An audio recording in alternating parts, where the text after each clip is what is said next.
Oregon coastline is possibly the most beautiful and eclectic coastline on the Pacific coast, despite California's warmer coastal weather. Though I consider the sections of the northern and southern Oregon coastline to be the best portions of its rugged beauty and huge seamounts and ocean-worn rocks offshore standing strong against the raging eternal surf from eons ago, there is also beauty in the central section with some of the largest expanses of huge sand dunes on the Pacific coastline. This journey will be but a sampling of what the Oregon coast has to offer explorers who travel her wave-swept shores and coastal mountains. Here we are in the Oregon coast down by Seal Rock Turnoff. The weather is improving. The marine layer is lifting. I'm hoping for sunshine.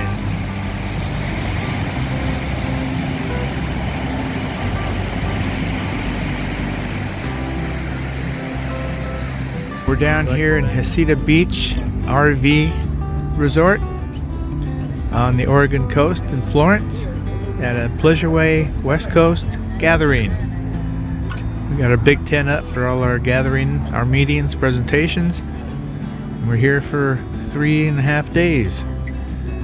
Weather's been nice until today. We got that layer of marine clouds hanging over us that made things cool, but other than that, it's been really nice. We have a Pleasure Way rep show up, showing us the newest vehicles, and they're getting fancier and fancier.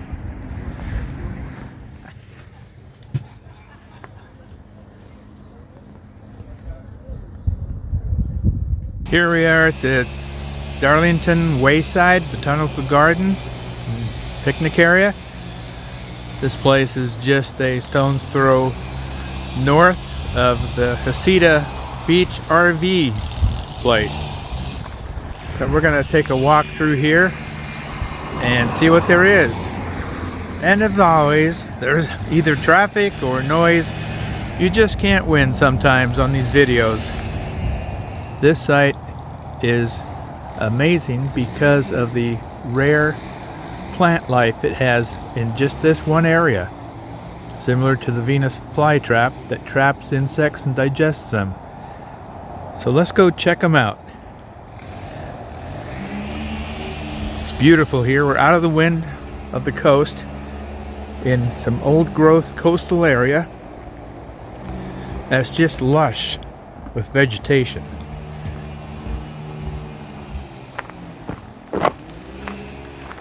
Uh-oh, got a fork in the road with no sign as to which way to go. So we'll go to the right. Kind of hard to hold this steady when the road's going up and down and left and right. Lumpy bumpy, as I say. Ooh, I think what I smell is this skunk cabbage here. It hasn't bloomed yet. It has these huge yellow flowers that look like corn cobs to me. But yeah, it's definitely a bit of a stench. That's why they call it skunk cabbage. Only I don't know why they call it skunk cabbage, because it's no kind of cabbage I'd ever eat. Oh, here we go. A beautiful boardwalk out to this marsh. Whoa, look at that. There's some plants there. Those things look prehistoric. Like some sci-fi flick. They grow so big they can eat a man.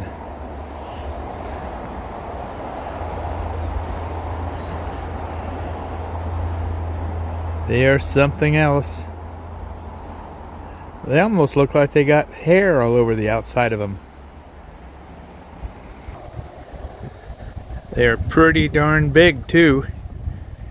Might be hard to tell by the video, but their little neck, or the head of them, is about as big as your fist. So they're a good size, voracious plant.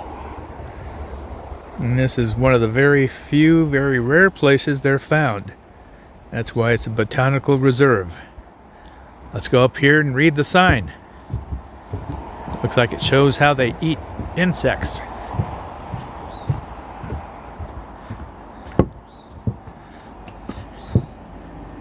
Here you go. You can pause this and read and learn something about nature that I bet you didn't know.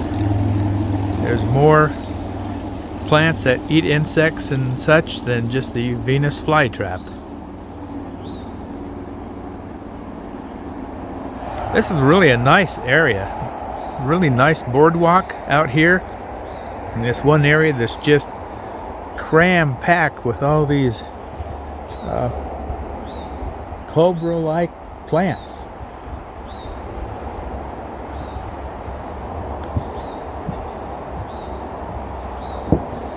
There you are, everywhere.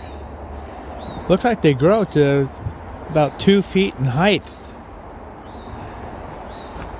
But they're all over this one swampy area.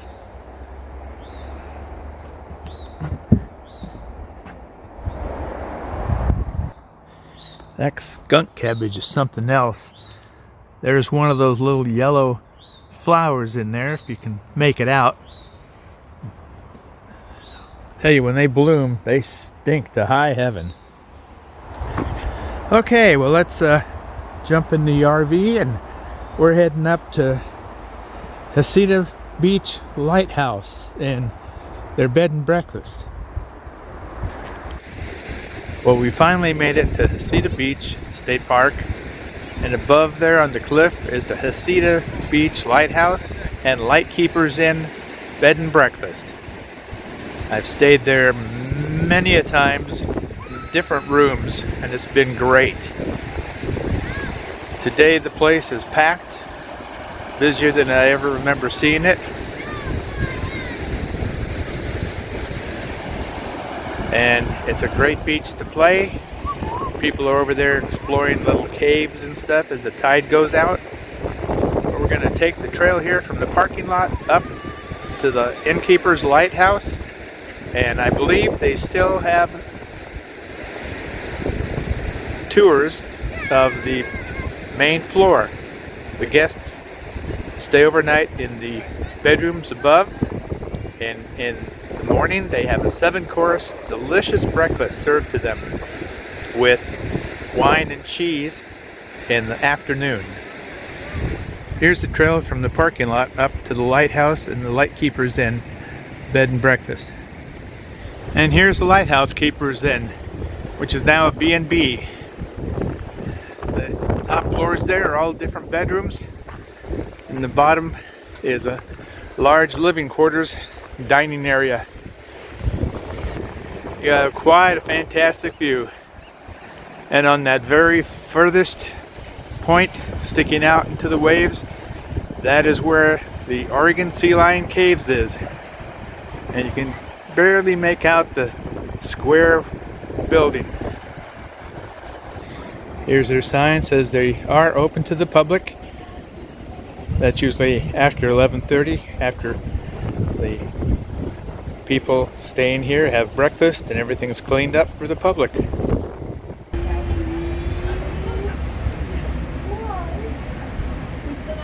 Out here in this field they have wedding receptions and a variety of activities. You look up there. There's the lighthouse. Looking down there is the State Park Beach. I can see my RV. Now we're hiking another hill up to the lighthouse. Here's where some of the trails begin. Up and over this ridge, down the other side on the Hobbit Trail to the beach below. It's quite an enchanting little hike with great views looking southward and northward. Here's the lighthouse, and these lower buildings is where the oil was once kept to keep the lighthouse, before it went automated, constantly going. Well, this is new. They opened up one of these buildings as a little museum and information center.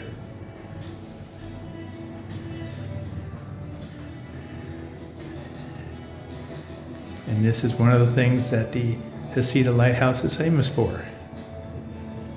Here's both of the homes here in the early part of the 19th century. The beautiful view from up here by the lighthouse, looking south. All the bird colonies down there.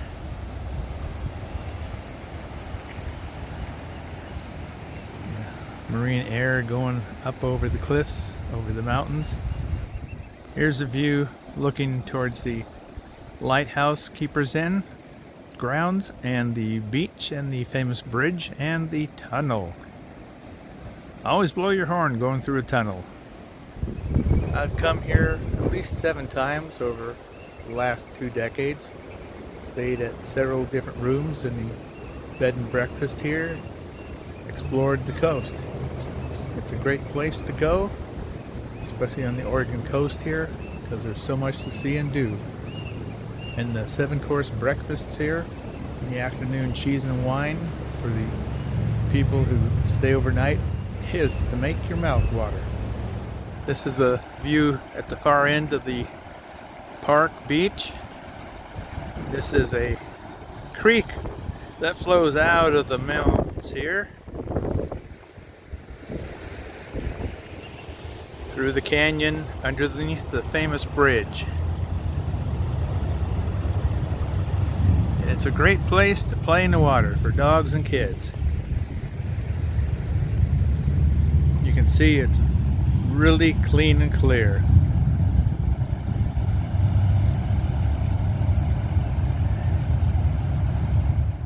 Well, this is our last evening here at our Pleasure Way rendezvous down here in Florence, Oregon, in Hesita Beach RV Resort, and we're having a large potluck dinner tonight. The marine air has moved back in after an afternoon break of sunshine. The wind's picking up again and it's chilly. So we're gonna all gather one more time this evening and have a big potluck dinner. And tomorrow morning we have our farewells and we all take off to other points.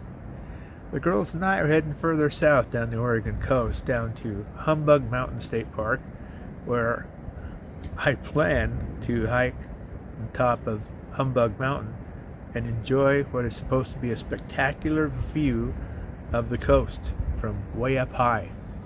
So stay tuned and find out how that goes.